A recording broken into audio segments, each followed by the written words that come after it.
Good evening, everybody. For those already joining, we're just going to give people a minute or two to find their virtual seats, and then we will begin our program in just a second or two. Technically, a minute or two.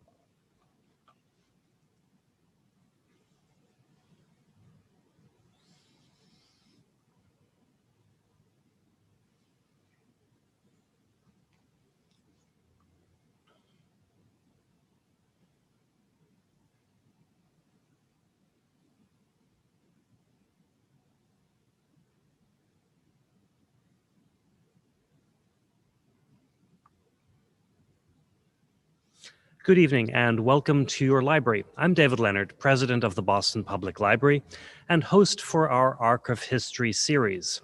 Tonight's conversation is both part of our Arc of History Repairing America series and one of our author talks. Tonight I'm coming to you live from the Central Library in Boston's Copley Square, from the Bates Hall Reading Room, where visitors have pursued research and study and in their interests since 1895. A few points to orient you to tonight's program. If you are joining us live, we are broadcasting via Zoom and out to our YouTube channel. The live transcript or closed caption system is available via Zoom, and you can toggle that on and off at your leisure. If you are a participant or viewer, we'll keep your microphones and video turned off. We will use the chat box in Zoom to share supplemental information. And if you would like to ask a question, you can use the Q&A button in Zoom, and we'll get to as many questions as possible in the second half of the program. Tonight's program is also being recorded and will be published on the BPL website following the program. Our bookstore partner tonight is again Trident Booksellers and Cafe. And while we would of course love you to borrow a copy from the library or your local library wherever you are, you may also get a copy more quickly and purchase a signed copy by visiting Trident's website using the code BPLSHIP for free media mail delivery. The Repairing America theme provides us with an opportunity to engage with issues facing our country and try to bend our arc of history a little more directly towards justice for all. It also gives us the opportunity to give voice to issues, leaders, experts, and commentators who have not always been afforded such opportunities. Tonight's conversation allows us to look a little bit beyond our normal themes and issues, take a look at history and the concerns of the day, and see what might be ahead. Now, we all, I believe, know that 2020 and early 2021 have provided us with unprecedented challenges as a species and as a nation. Public health and the economic impacts of it are first at hand. Our nation is grappling anew with concerns of racial equity and at times police violence. Our politics is portrayed as being more diverse than ever and also divisive than ever. And of course, all of these issues are interrelated. But are there broader patterns at work here? Are there systems of scale that we should be paying attention to beyond the current moment? Our role too in the world is unclear as we reach a resetting and re-ranking of geopolitical leadership. What will be the way forward? Will these patterns recur or develop in a new way? Dr. George Friedman is founder and chairman of Geopolitical Futures, which specializes in geopolitical forecasting. Prior to this, Friedman was chairman of the global intelligence company Stratfor, which he founded in 1996. He's the author of 6 books, including the New York Times bestsellers, The Next Decade and The Next 100 Years. And he lives in one of my favorite American cities, or just outside it, near Austin, Texas. George, welcome to the program. And I'd like to hand over the podium to you for about 10 minutes to set up the premises of your book, and I'll get us familiar with your thinking and your approach, and our conversation will pick up from there. Well, thank you. People living outside of Austin don't want to be considered Austinites, but that's a parochial problem. But then all American problems are parochial. We are built that way. I started writing his book in a bar in 1975. We were drinking some really cheap bourbon with 2 friends, and they are bemoaning the fate of the country. They've never seen such thing. In 1967, the 82nd Airborne occupied Detroit to put down a gunfight. In 1968, Martin Luther King was killed. Bobby Kennedy were killed. At the convention in 1968, mass riots broke out. It was chaos beyond belief. Many people were injured. 1969 also was Kent State, when National Guardsmen shot down a group of anti-war demonstrators. It was also about that time when we were in an economic crisis of what had been unexpected proportions, of interest rates running at about 18% when you bought a house, unemployment high. It was a time of enormous stress. And not to mention, of course, the President of the United States was forced out of office when it turned out he'd been a criminal. Well, these things happen. And one of the things that was striking is that everybody said we had never lived in such a time before, that the president was forced from office, that the economy was a shambles, that race was a crucial issue, and so on. So the next day, having no longer been able to think, I went home and said, okay, when did this ever happen before? And I thought of the 1920s. The Depression was starting, the big one. Huey Long, the Ku Klux Klan, a range of social problems that were going to define and devastate the country.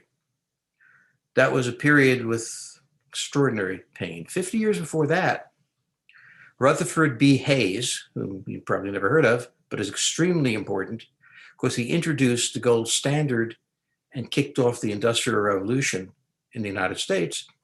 Well, he stole the election.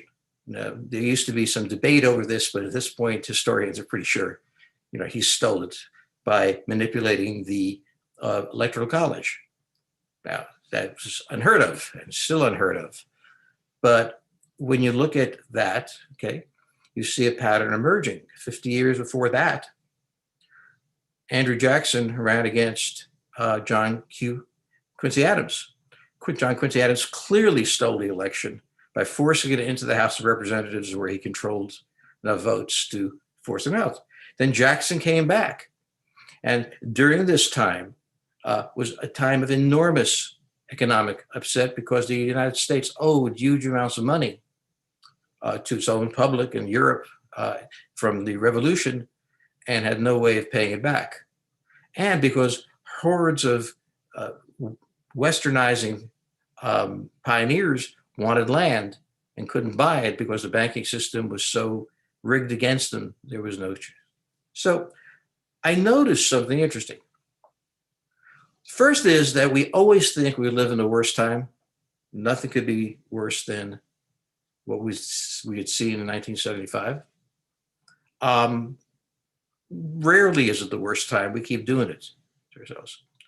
Secondly, every 50 years, we wind up in a situation where we have a massive shift in the way we operate, prefaced by this kind of crisis. So after Andrew Jackson takes over, this is the period where we settle the West. This is the period where we transform the United States into an eastern rural and urban area into really one of the most extraordinarily profitable, productive areas of the world. After Rutherford B. Hayes and this incredible crisis, we move into the period of industrialization that transforms the world. Electricity comes and transforms the way we live in cities.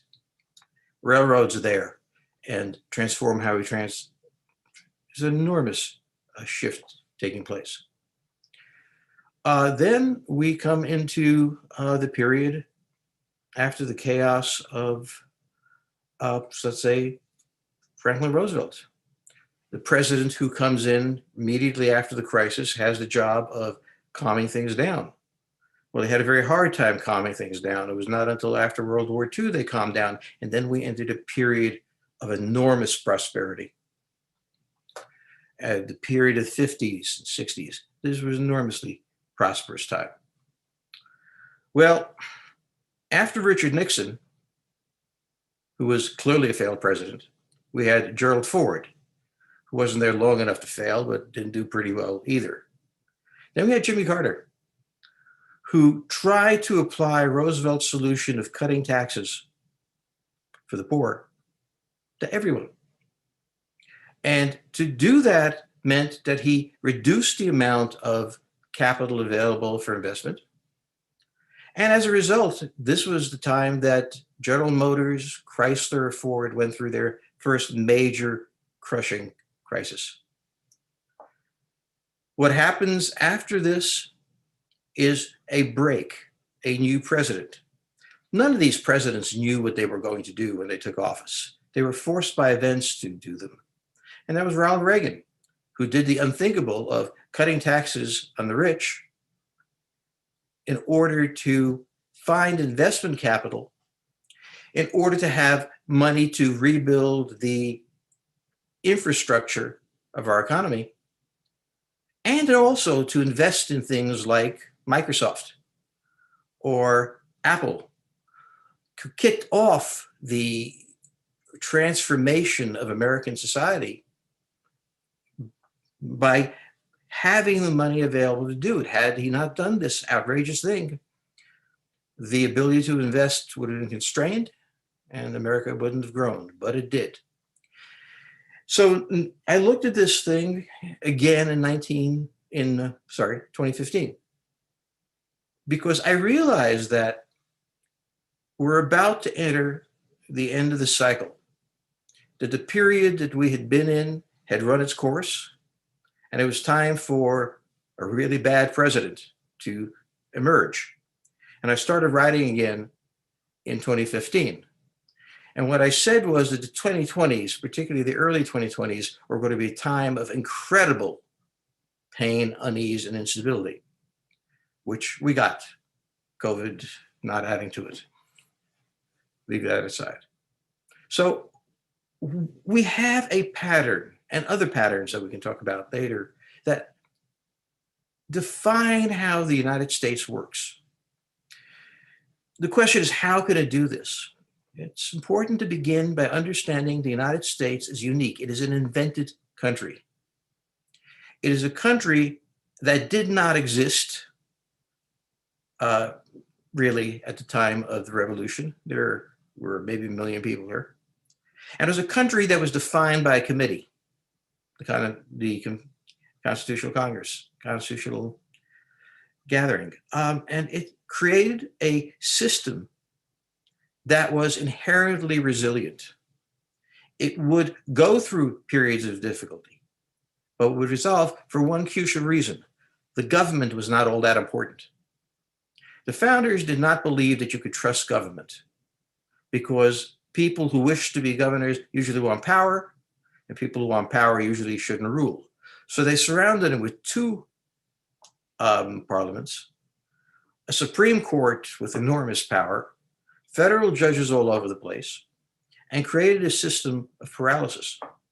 And because of this paralysis, sometimes self-enforced, we were able to constantly evolve ourselves with, let's say, new technologies, with electricity, with the automobile, with the microchip. We moved ourselves forward in productivity with those things, some of which came from the government, but none of which are truly developed by the government. And so we are now sitting here, and we've gone through the first phase of this crisis, the one that lasted from 2016 to 2020, and we're not through yet. The probability, if previous ones are followed, is we will have a president of little impact, Gerald Ford, if you will, followed by a president who wants to turn the clock back, followed by a major crisis that creates a new president, and a new era of the United States. Now, other things come in and other things affect it, but I argue that this is the case not because of some theory, because it is an empirical fact that this is how it works. And what I'm struggling for is an explanation of how it works. That this happens, that the Great Depression ends in great prosperity, or the crises of the 1970s ends in great prosperity. This is both paradoxical and true. And so what I wrote this book for is to explain somehow how this could be true and how it is that this is no accident. This is a necessary part of the kind of system that was constructed, a machine. And thanks. So I've long believed that one of the distinguishing characteristics of being human is that we recognize patterns. We can see systems, and it strikes me that certainly the first two parts of the book, the first two of three large sections, really make that point strongly. You are beginning with an analysis of what it means to be American, what is the American character, and then you are threading two patterns that have recurred through at least modern history from 1776 onwards. One that unpacks institutional systems and one that looks at the socio-economic cycles. Is that a fair read of the work and the project? Yes, and what I've talked about now was the social and economic sequence, Okay. and I haven't yet talked about the institutional. Okay. So would you like to give us a little insight into that? Sure. The United States has an institutional cycle that shifts every 80 years, amazingly. I don't know why. But the way the United States was founded, there was tremendous power in the states and relatively little power in the federal government. 80 years after the founding, we have the Civil War. And out of the Civil War comes a redefinition of the institutions of the United States, where the federal government clearly asserts and claims rights over the state to determine a range of things. In this case, things like emancipation. Okay. 80 years ago, 80 years later, we wind up in World War II. And World War II required the federal government to take over not just the states, but society and the economy. It took over how we lived because of the war, but also inserted a class of people, experts, who had never been seen in government really before. Their politicians were not seen as experts, but generalists, if you wish. But they knew how to do certain things. And they were able to build bombers, and they were able to design tanks and atom bombs and all of this, okay? Well, why did that happen? Because the United States develops, and the way it was organized before doesn't work anymore. So a new organization has to happen, and a new organization does happen. It is the organization that we have today. But the argument is that that organization is failing again. Please notice that the others all began with war. This one also began with war. Desert Storm, not Desert Storm, I'm sorry, the war in Iraq, where it was realized that the federal government really didn't know what it was doing in foreign policy. So the question occurred, what else doesn't it do? Well, the essential problem is that these wars are planned by experts, and experts have a fundamental defect. They know their thing beautifully. They're not aware of what they're doing on either side. So this was a government of experts that has failed in the war. And the complexity they built into our system was enormous. The Social Security Act, I believe, consisted of 15 pages and transformed the country. Healthcare was 15,000 pages, and no one has read the whole thing.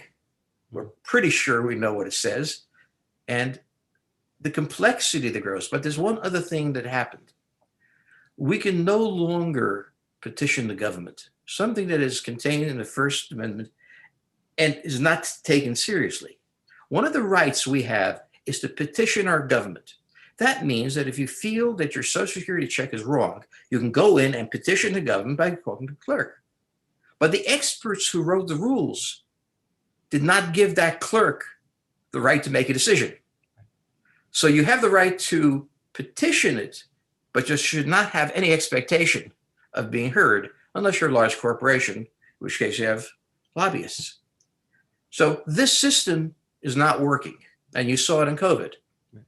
One of the things about COVID that was important is the experts in medicine provided medical solutions. The experts in social life tried to present other solutions. COVID created a range of problems for us, one of which was medical. It all emerged from there. But each medical solution carried a cost. A good part of the public felt massively disenfranchised because they felt that the choices that were being made by the experts were not the choices they would make.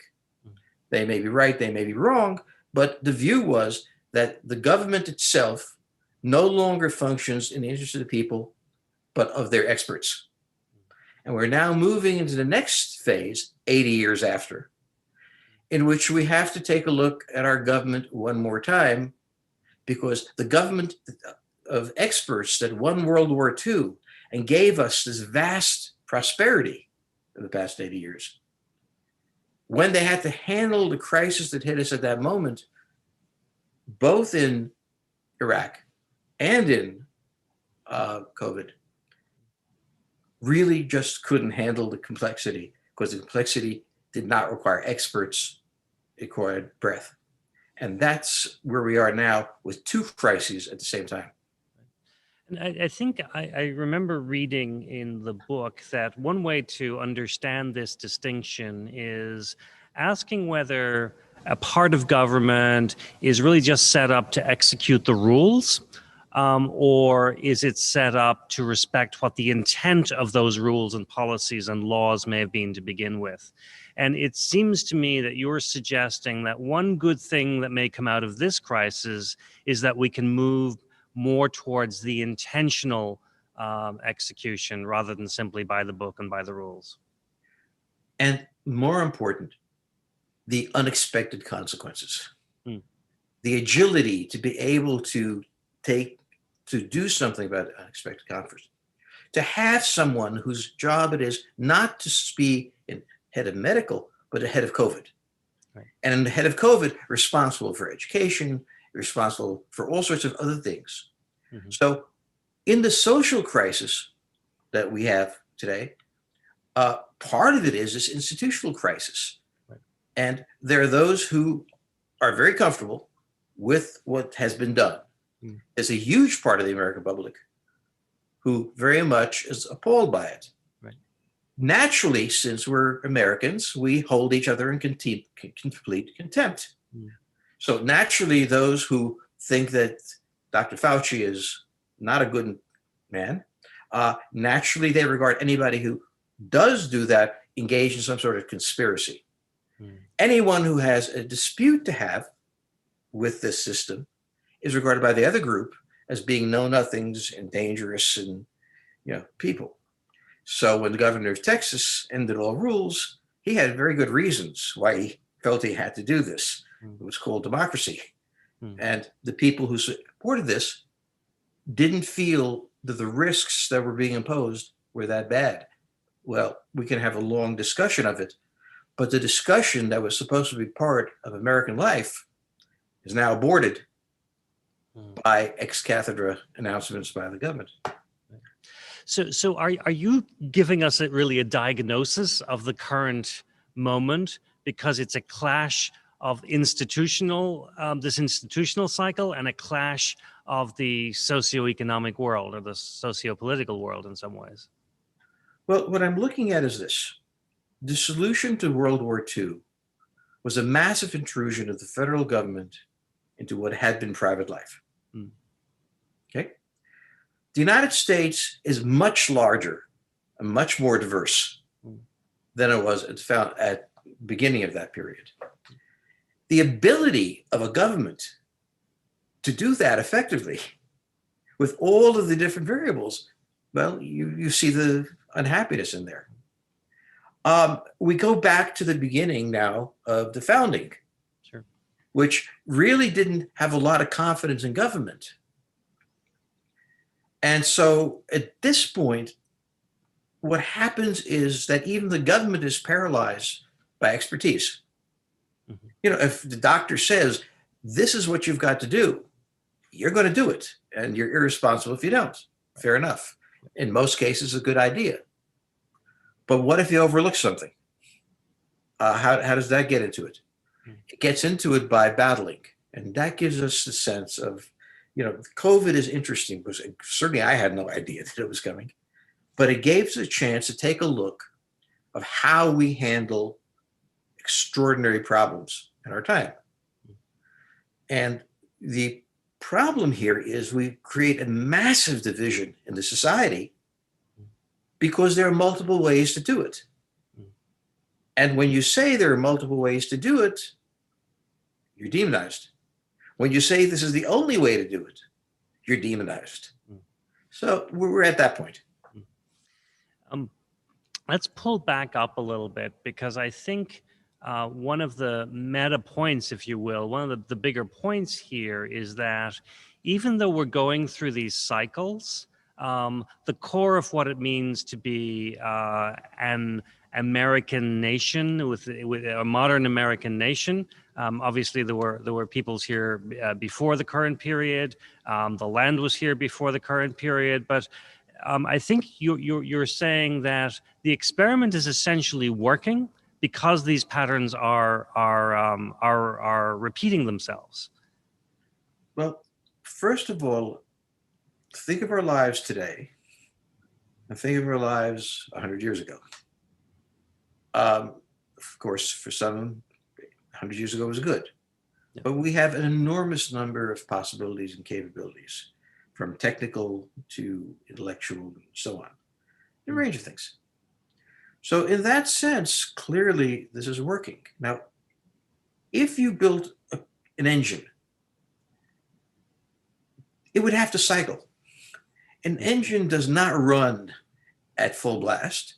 It does not run in one stage. It goes through cycles needed to stabilize it, needed to do whatever it does. Okay? Founders created an engine. And that engine was designed to bring prosperity. That was the biggest issue. Inevitably, the way you did it before has to change. The idea that I've got a model for how to develop a country, and that's going to be it. Well, the founders never thought that. And so we necessarily run to the end of a cycle. We've used up the period. We've used up the period where the automobile is God and everybody is waiting for it. We've used up other periods, okay? And as we use up these other periods, we naturally go into social unrest, social anger, there are those who want to continue that cycle, but it can't be continued. So we go through this process, and during the process, it looks like the country is immolating itself. It looks like this can't go on. What it's actually doing is cleansing itself, because we are more than anything else a technical country. We were created as an invention. We invented ourselves. We invented our population, all of the immigrants and slaves and everything. We invented them, for good or bad. We invented our government. There was none like it before. We even invented our geography. The Erie Canal, which is not appreciated enough, was an enormous transformation of geography. How we used the Mississippi River, well, that changed Europe. Way we can talk about. So these things these transformations were machine-like. They were set in motion, and you can see that they would cause tension, and you can see they would cause friction right through the microchip, where we now have the friction of, was allowing Twitter to exist a bad mistake? Well, it wouldn't have happened without the microchip. The microchip emerged from World War II as a necessary thing. I held a HP hand calculator in 1972 in my hands at Cornell, and I said, who the hell's going to buy this for $200? I had no idea what I was holding in my hand. My future, the future of my country. The American character is built out of the American necessity. We are invented to run in a certain way, and like any machine, we have cycles, and we go through them. And necessarily, when we go through those cycles, we engage in massive social conflict. Do you think that the notion of progress is in opposition to this analysis of our history as a progression of cycles? And I'm particularly interested in, I can get the institutional to and fro that you were talking about. Certainly, there have been periods of more or less social unrest or progress around civil rights. But if we look at the whole history of, either 400 years or 250 years, it's only fairly recently that women get the vote, that the Equality Act is before the Congress right now, that the civil rights movement in general has, throughout the 20th century, some milestones that appear to be, movement in a certain direction. So I'm just interested in whether we can have this notion of progress within this notion of cycles and patterns over history. Progress has become a value judgment. Mm. It is not simply a description of what is happening. It is an evaluation of whether it's good or bad. Okay. These cycles may or may not be progress, depending on how you look at it. Okay. In fact, the characteristic of the cycles is when they're happening, there's great debate over whether the country is being destroyed by it or improved by it. Everything is not incorporated in the cycles, obviously. Right. There are a range of things, from art to the perpetual crisis of Blacks in America. That's not part of it. It's something different. I could talk to that. I mean, the United States did something extraordinary. Slavery was common in Africa. Slavery was common in many countries. The largest slave-owning country was Brazil, not the United States. But the United States did something extraordinary. When they met for a Declaration of Independence, they wrote, "We hold these truths to be self-evident, that all men are created equal." They then went to the Constitutional Convention, and they found that Southerners would not give up their slaves, as they were the foundation of their economy. And the North understood that without the South as part of the country, it couldn't work, because then the British or the French would come, form alliances within their. The founders at the Constitutional Convention, I think that includes the Southerners, knew perfectly well that the slaves were humans. But they wrote a clause that said they were 3/5 of a person in the census. Other countries had slavery. Many countries had slavery. It's not unique in human history. I don't know of many who had in their founding instruments something that stated that the slaves were subhuman. This was the extraordinary thing that founders did. more so because of what they said in the Declaration of Independence, more so because of what they knew. Now, every cycle brings this up: the Civil War, the Depression, that brings up the question of the Ku Klux Klan and everything else. The time before in 1960s, 1970s, with the Black Panthers coming to the fore. This is the constant theme of every cycle, always insoluble. It's always insoluble because that decision, that forced decision, left the Blacks perpetually in an institutional structure of inferiority.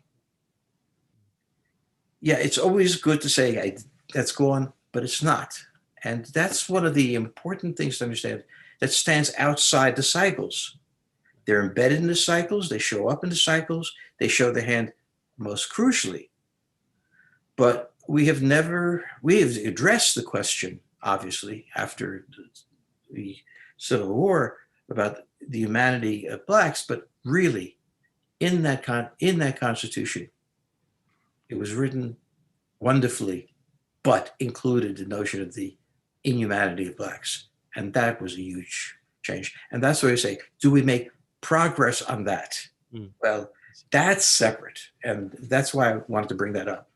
No, I think that that's helpful clarification. And today we would use the term perhaps systemic racism to look at the structural or institutional challenge that remains on that front. But I think to suggest that the question of progress is a question about value and judgment, which is distinct from an analysis of patterns and cycles through history, is interesting. If we could just change topics to the role of the presidency in the institutional cycles that you see. We've mentioned, and you certainly have mentioned, several presidents that are examples of different sides of the cycle. I think I caught a phrase in the book that says that our system is designed with a weak presidency, but one with a strong bully pulpit. Could you say more about what you mean by that and how it fits in the system as a whole? Institutionally, the president has very little power without getting both houses of Congress set aside, right, or a court order or something. So unlike a prime minister who has an overwhelming majority and is therefore virtually a dictator in a European country, our presidents are built to be weak. They are primarily there to build coalitions, to bring people together, to move them around. That's their primary job. And that's what the good ones do. Mm-hmm. But the president is also our king. I say that only partially. Who do we look to as our leader? And who is our moral voice? And who speaks for us? Well, many Americans would reasonably say no one. I speak for myself. And that's the charm or ugliness of America, however you want it. Okay. Right. But the bully pulpit is that a president can stand up and be heard. Mm-hmm. And there's no other American who has that power to be heard. So he can shape things in certain ways. He can be despised. I mean, how they react to what he says is up to the people, okay? But we have a leader who's weak. That's a problem because this man who can speak can't deliver.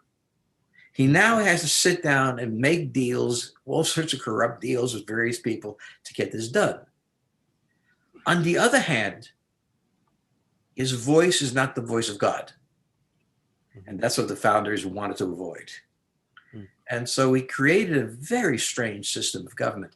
Americans don't understand how strange this system is, where the president has just announced that he is going to cure cancer next week. Okay? Now then, where's the money going to come from?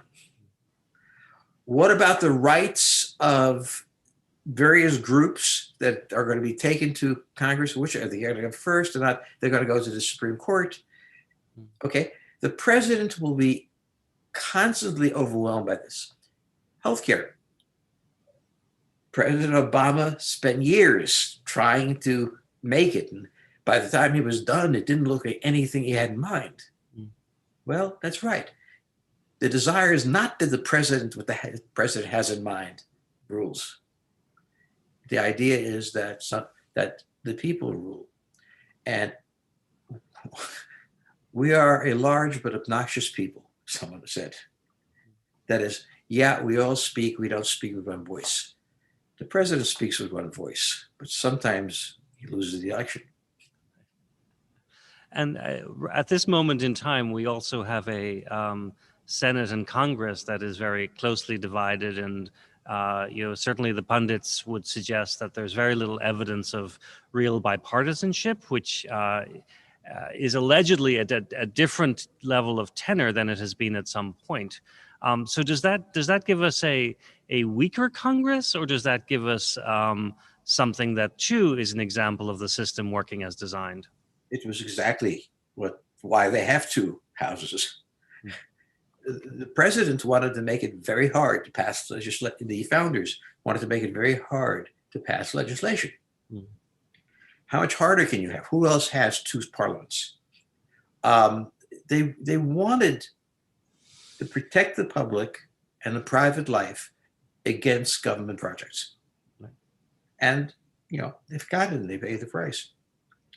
But the important thing to bear in mind, they didn't want bipartisanship. They, at the beginning, talked about it, but they had the Federalists and the Democrats, the Jeffersonians, and they fought cats and dogs.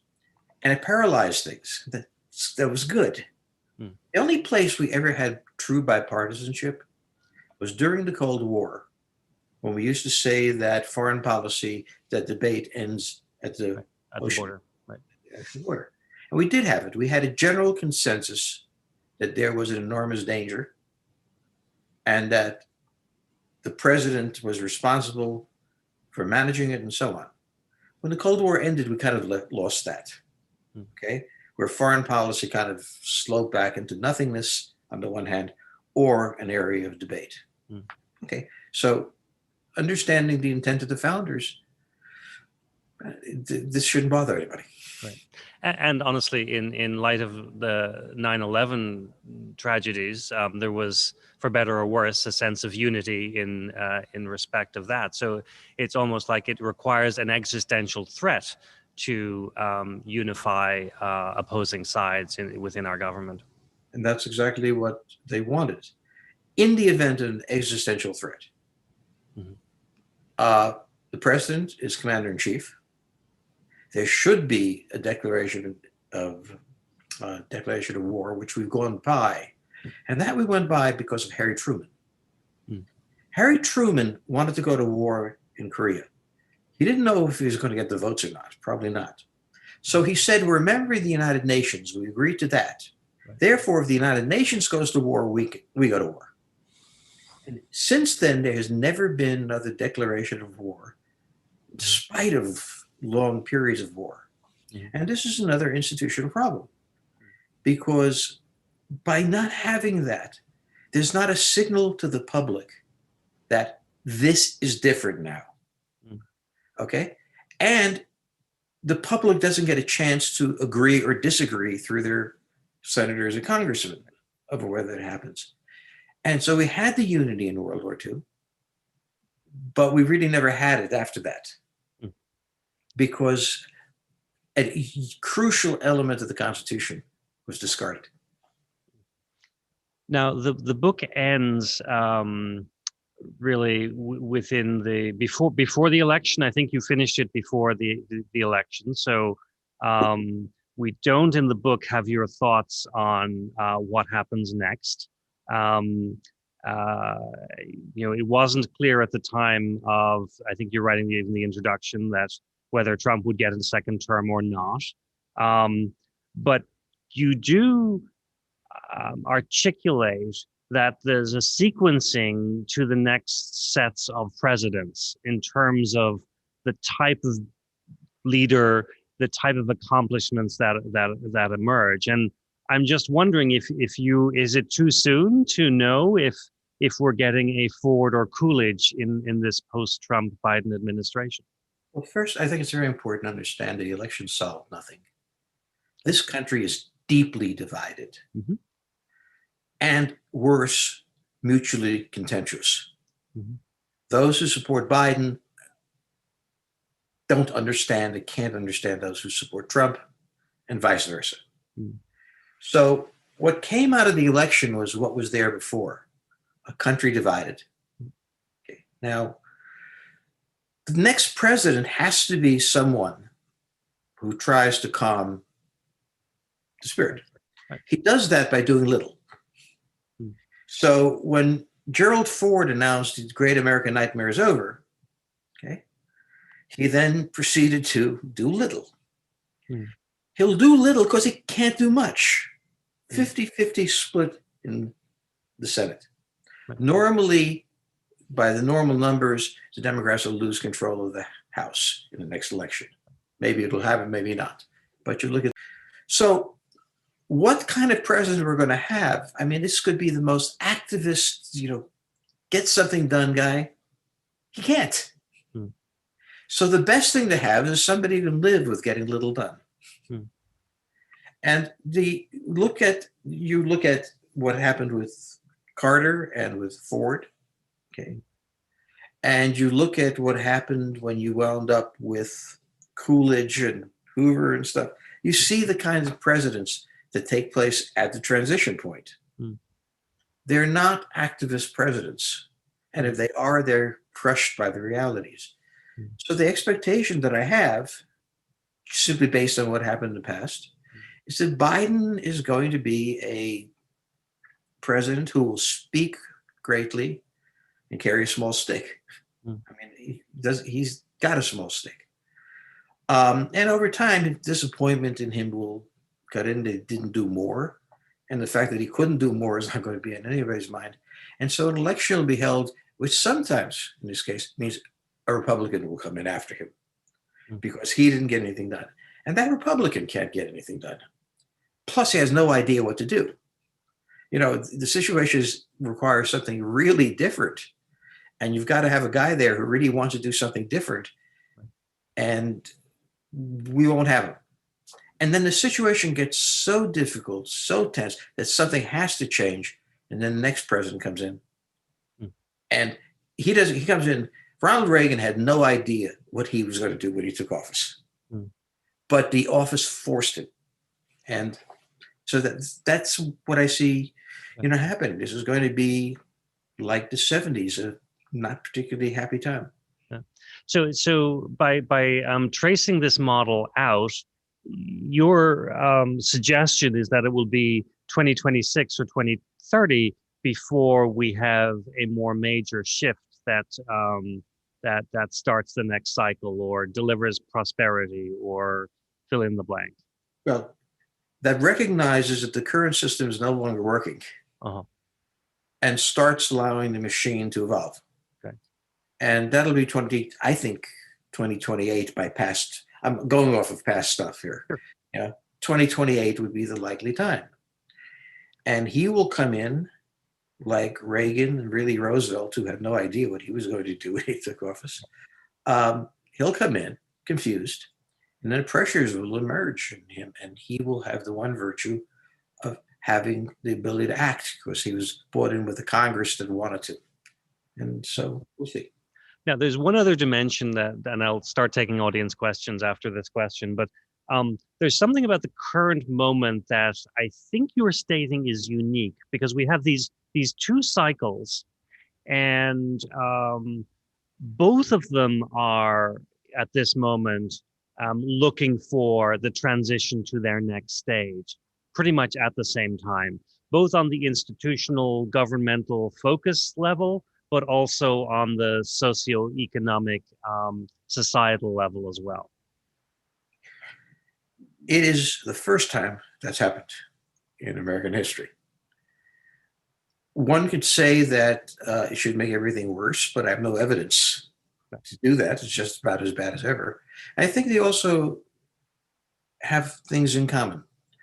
On one side, the socioeconomic crisis really requires, in all cases, that the government let go and let Apple be Apple, whatever that is. Okay. On the other side, the institutional change is going to demand that the government be more flexible and more open, and that the experts be put in their place and other governors oversee them. That kind of goes together. So on a guess, since we've never had this before, I don't know, on a guess, I say it's going to work out. But or could just rip everything to pieces. And have you looked at other countries or other democracies to see if there are similar analyses, or is this, as far as you know or have thought about, something that's unique to the American democratic experiment? Most countries have a long history, and they've had various types of government. And they didn't invent a new government. They, brought it to bear, something that was known to bear. Right. The United States did two things. One, it invented a mode of government that didn't exist before, in a country that didn't exist before. Tabula rasa. It had a clean plate to do it with. I'll be interested in seeing if Israel has a cycle. And the reason I'll be interested is it also was an invented country. Yeah. Okay. With this population moving and so on. But for most of the countries, if you look at Europe, France is France. And France doesn't have this built into the system. The French president has much more power. So I think this is unique to the United States. It's saving grace, if you will. Let's take a few audience questions. And if anybody else would like to queue one up, please use the Q&A option within Zoom. This first question takes us back to the great prosperity of the post-World War II era. And Ivan is asking us, does that really come about because of the self-destruction of Europe, that there's basically a vacuum created, and that is what enables America to step in? Well, since Europe is a great customer of the United States, we didn't exactly want them to collapse, and we did a great deal to resurrect them. Yeah, with Marshall Plan. Right. But I think the other thing to understand is that what World War II did was solve the unemployment problem. Suddenly there was lots of employment, and they saved their money. They bought their bonds. They came out of there to one of the most extraordinary things was the GI Bill. Yep. The GI Bill created a middle class. The GI Bill said if you've been in the Army, you can go to college and do whatever you want. And a class of professionals emerged, where previously professionals had been of different sorts. This is a mass movement of professionals. They built the suburbs and they changed the country. So I would argue that the internal process of the United States metabolized World War II in a way it didn't know anywhere else. We're one of the countries, we came out richer and ended this depression. The next question, which also goes to this notion of how do we know where we are in the cycle when we're living through it? And also this allows, I think, your analysis to step back from either the beauty or tragedy of individual historical events. But the question is, how will we know when we're on the other side of this current 50 or 80-year cycle? Well, historically, right, when the moment becomes unbearable and there is no solution obvious, there will be a new president and a new Congress and a new so on, because democracy is limited, and things will change. So in the past, these periods of transition were about a decade long. Okay? So you started with the crisis sometime in the late 60s, and then by 1980, you get Reagan. If that's the case, we got a ways to go. We're just in how should I put it? Trump was just a taste of what it would be like. Politically, it may be different, but Trump represented that class in the country that has suffered the most under the old system. He spoke for the industrial working class who had lost their jobs, they claimed, to China or what have you. It doesn't matter whether it's true or not. And he spoke for them. And arrayed against him were what I'll call the technocrats, who were using the microchip to transform society and putting these people out of work. So that crisis is there today. Biden can't solve it. The next president, at a certain point, that crisis cracks and you change. So far, every time it's broken through. But where you should look at yourself is think about 10 years, think about Donald Trump, and you'll see that we're kind of at the beginning.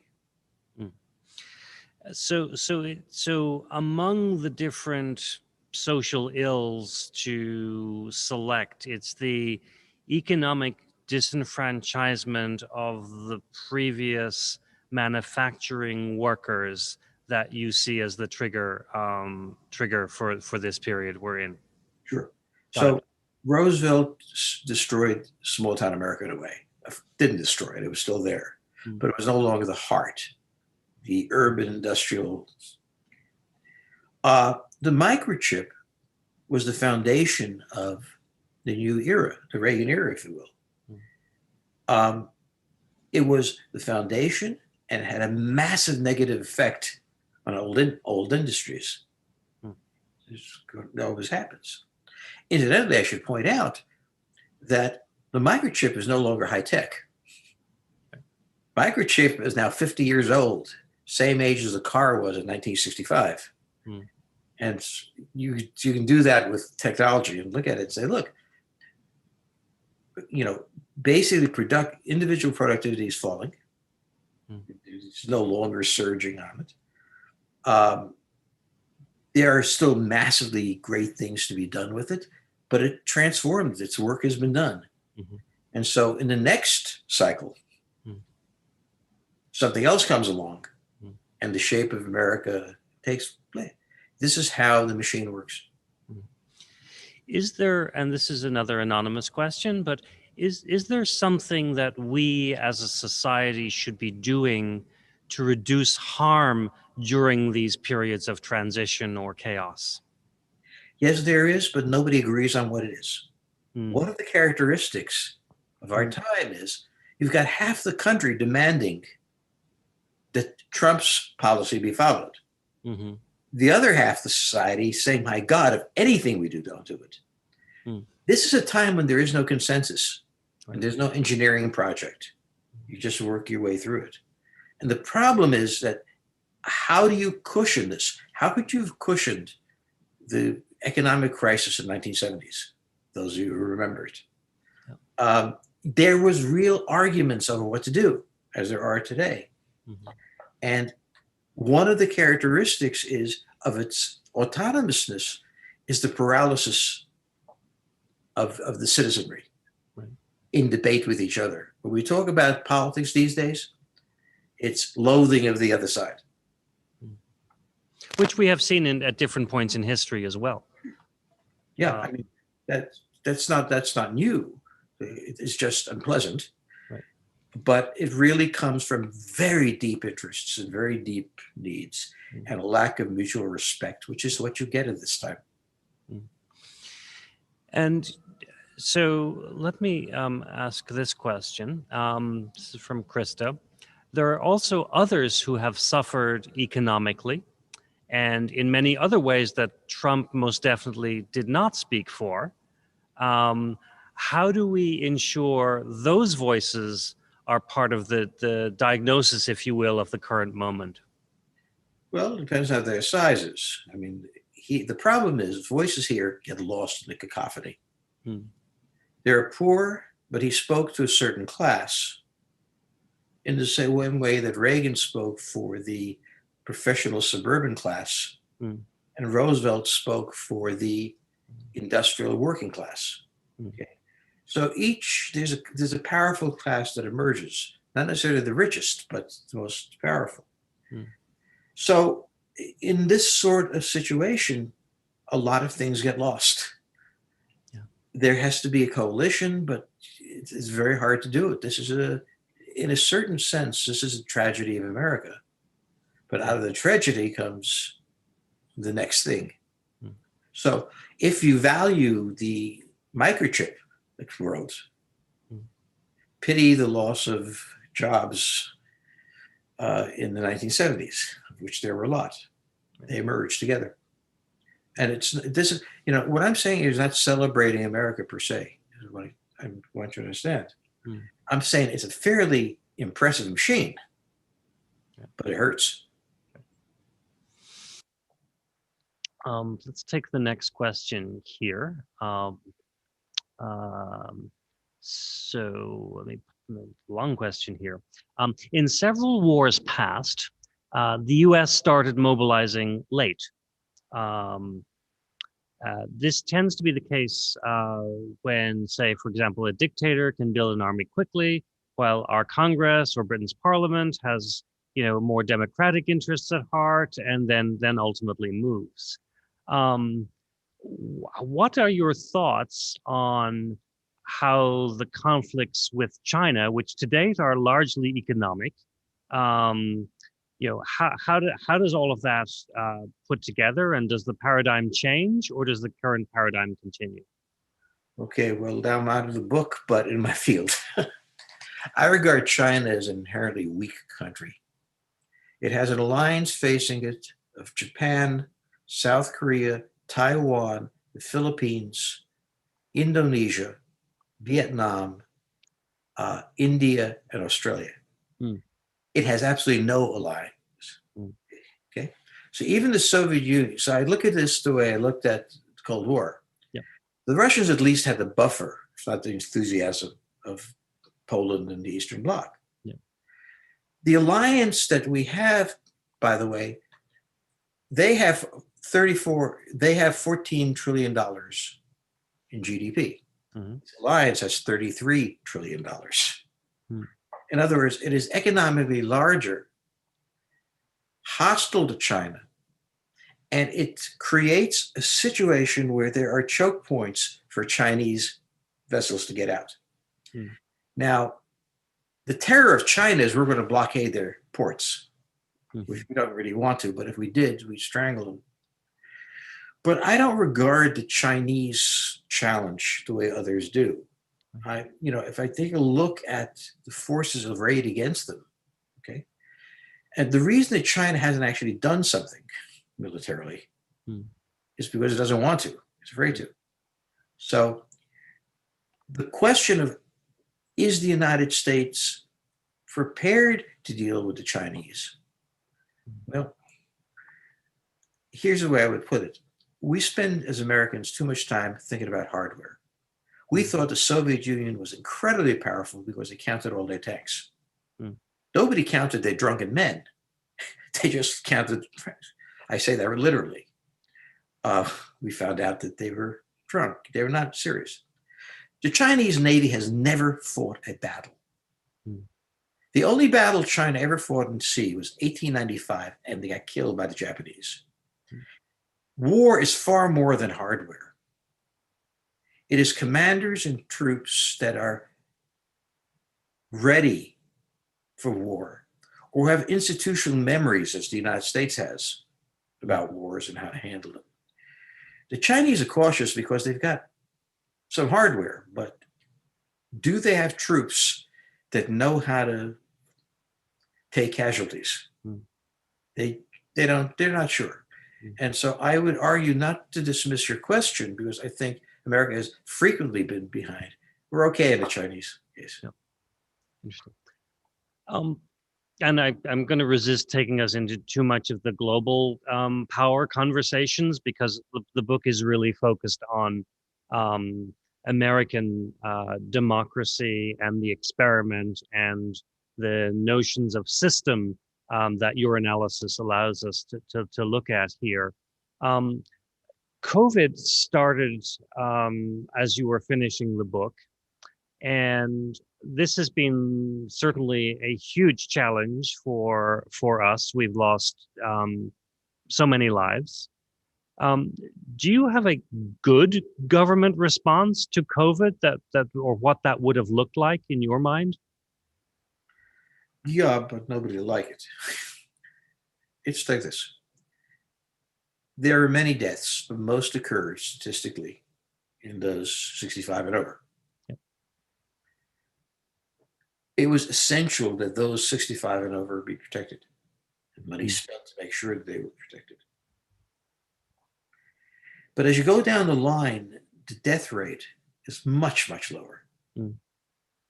So the idea that we close down the entire society Mm. to take care of these millions of deaths has to take into account who are those subject to it.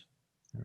Now, there's no doubt that closing down all of society was an appropriate response. Mm. I mean, it was certainly more secure than what I'm proposing. Mm. But I see a range of consequences.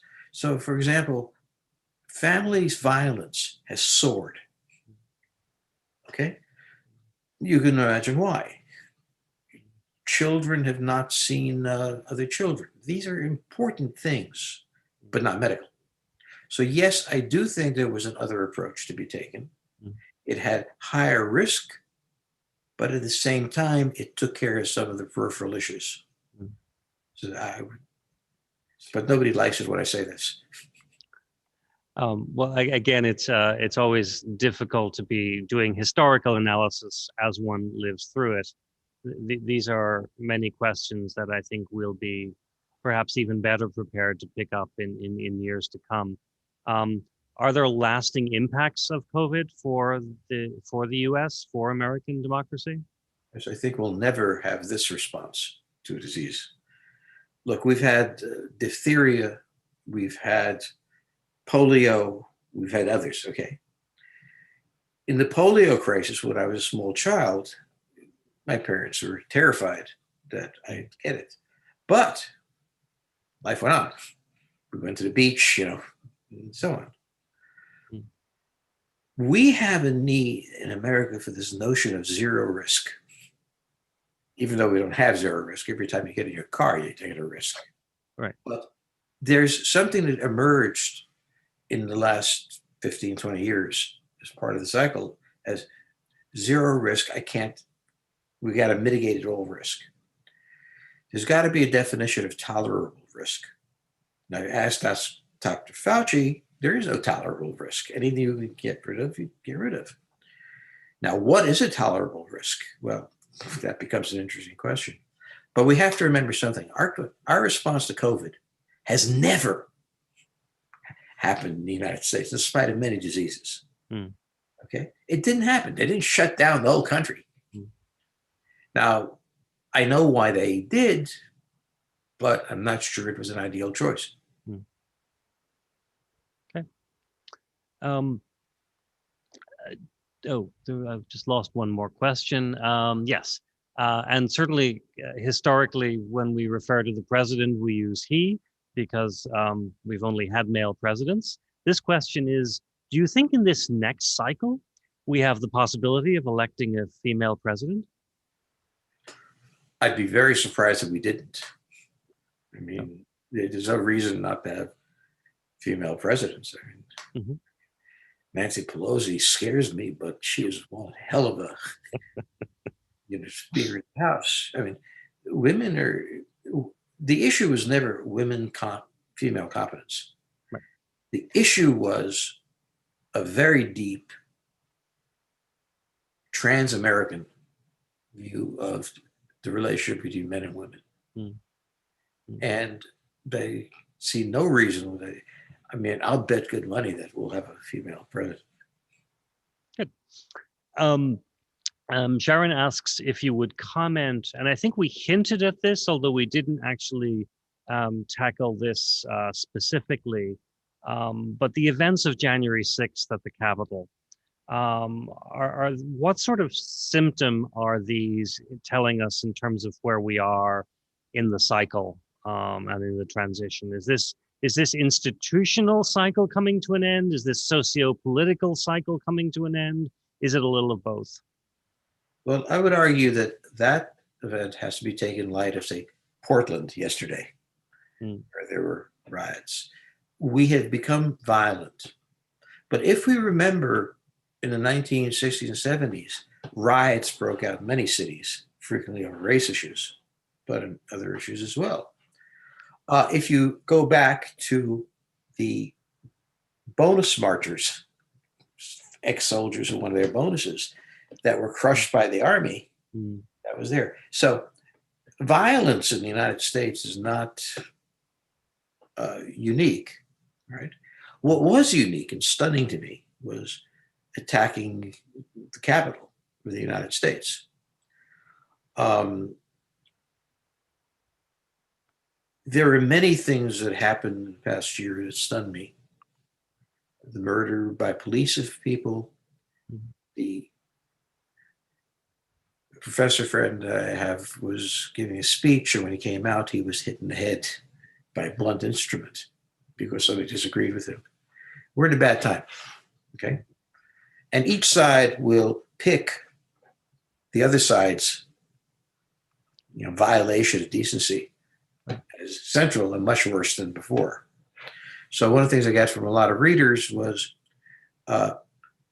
when talking about the Capitol, why aren't you talking about the violence in Seattle? Because I wasn't talking about violence in Seattle, but the point is, step back, see the violence, see that it's endemic on both sides. Take a look at the last two cycles. Okay, the one before Rutherford B. Hayes was the Civil War, so you might want to throw that in. This is the time we get violent.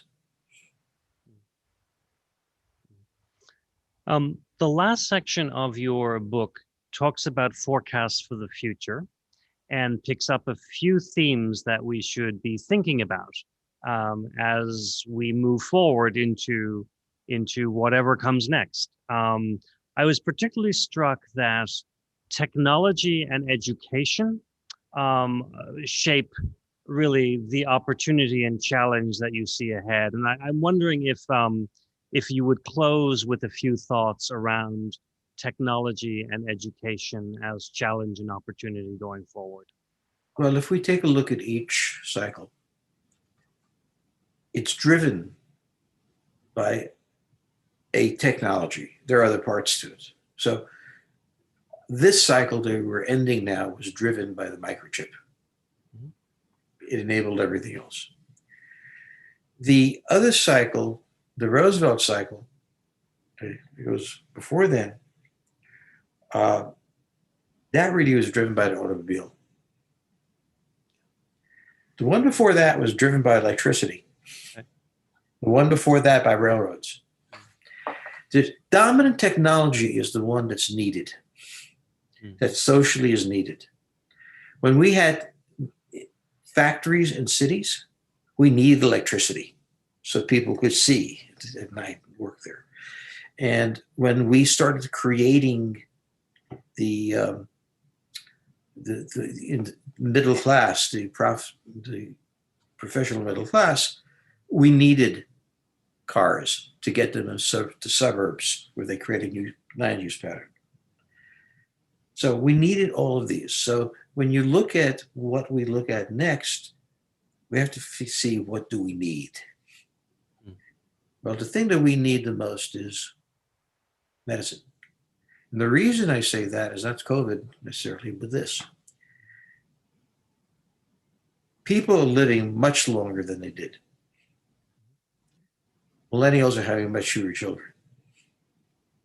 That means as they get older and fewer children are born, we're going to have a political problem. The old guys are going to vote all sorts of goodies for themselves to be paid for by the young. And more than that, right now, being over 80 means you're probably sick. Alzheimer's. So we've got to keep these people working. It's not a problem to be old. It's a problem to be old and sucking up resources. Mm. So we need a medical system that can deal with a group of diseases, otherwise we're hosed. But COVID gives us another example. The way we deal with pandemics is not necessarily ideal. So where the money goes this time, I don't know how it'll flow, is into medicine. Microchips may add to it or something like that. Education is critical. Your Harvard University used to give out interviews. People would interview potential candidates, and they'd ask questions like, is this the kind of person you'd like to room with? Is this the kind of person that you'd like to have lunch with? You know, a question of that I thought was a F. Scott Fitzgerald novel that I had wandered into. Is this your kind of guy? Education is too expensive. It is extremely inefficient, and it abhors the concept of being vocational.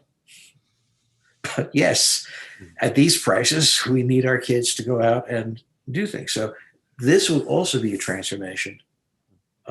We really can't afford this because loans from the federal government are not going to be as easy to get, and the price has to be shifted. More important, it has to align with the new necessities. And what we've learned here and we see coming forward is we're going to have a lot of vocational training in and around the medical field, which we have a whole new bunch. So maybe our technology needs and opportunities and our education needs and opportunities converge as we go forward. Dr. Friedman, thank you so much for joining us this evening. This was a very engaging conversation, and I know we weren't able to get into the pros and cons or sides of every individual event in history or current affairs, but our goal tonight was to look at, through your eyes, the systems and cycles and patterns that we see to better help understand who we are. So the book is The Storm Before the Calm, and it is subtitled America's Discord, The Crisis of the 2020s, and the Triumph Beyond. Thank you for joining us. And now a word or two about our upcoming programs. And before we do that, here is where you can find out more about Dr. George Friedman and geopolitical futures on Facebook, Instagram, Twitter, and LinkedIn. Next up in our Author Talk series are these following 3 programs on the hospital, Life, Death, and Dollars in a Small American Town. Little continuation of part of our ending thoughts this evening. Last Call, a true story of love, lust, and murder in queer New York. And Terror to the Wicked, America's first trial by jury that ended a war and helped to form a nation. 3 very different and diverse topics on your agenda, March 22nd, April 10th, and April 13th. And then next, in our conversation series on Repairing America, please check out the following 3 lectures and conversations with Nomi Prinz, Seema Yasmin, and Deborah Lee. You'll find more information at bpl.org. Once again, thank you all for joining us. Our apologies for not getting to all of the questions. Until next time, thank you for joining us. Please be safe and be well.